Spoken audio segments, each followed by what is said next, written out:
Gordon was cross. "Why should Henry have a new shape?" he grumbled. "A shape good enough for me is good enough for him. He goes gallivanting off, leaving us to do his work, and comes back saying how happy he feels. It's disgraceful. And there's another thing. Henry whistles too much. No respectable engine ever whistles loudly at stations. It isn't wrong, but we just don't do it."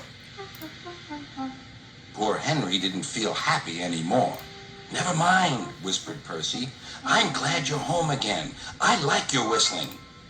"Goodbye, Henry," called Gordon. "We're glad to have you with us again, but remember what I said." Later, Henry stopped at Edward's station. "Hello, Henry," said Edward. "You look splendid. I was pleased to hear your happy whistle yesterday." "Thank you, Edward," smiled Henry. "Shh! Can you hear something?" "It sounds like Gordon," said Edward, "and it ought to be Gordon. But Gordon never whistled like that." It was Gordon. He came rushing down the hill at a tremendous rate. He didn't look at Henry, and he didn't look at Edward.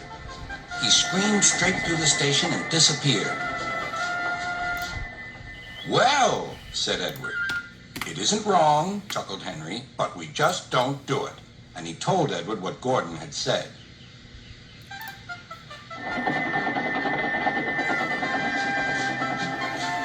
Meanwhile, Gordon screeched along the line. The noise was awful.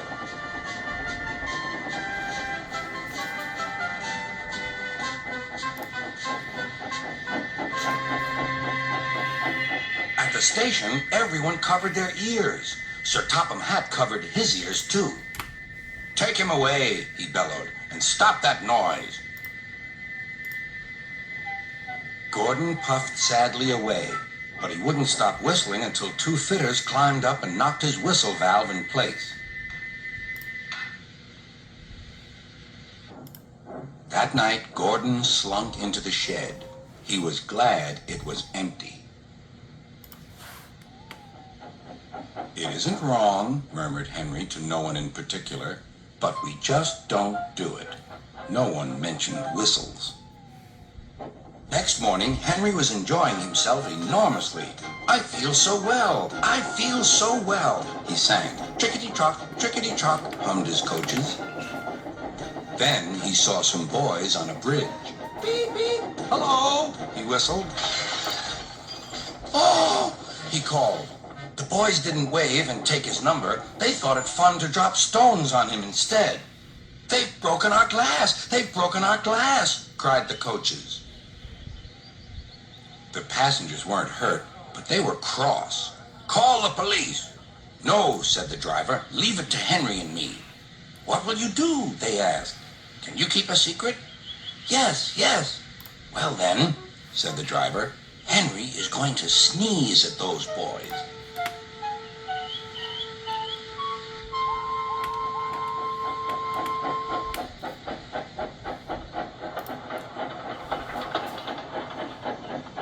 Lots of people were waiting at the station just before the bridge. They wanted to see what would happen.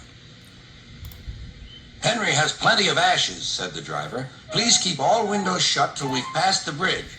Henry's as excited as we are, aren't you, old fellow?" Henry felt more stuffed up than excited. Soon they could see the boys, and they all had stones.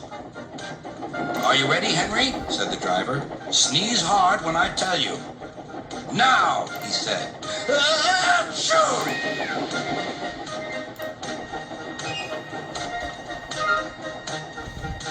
"Well done, Henry," laughed his driver. Henry went home, hoping that next time he saw Gordon and the boys, they would have learned not to be so mean.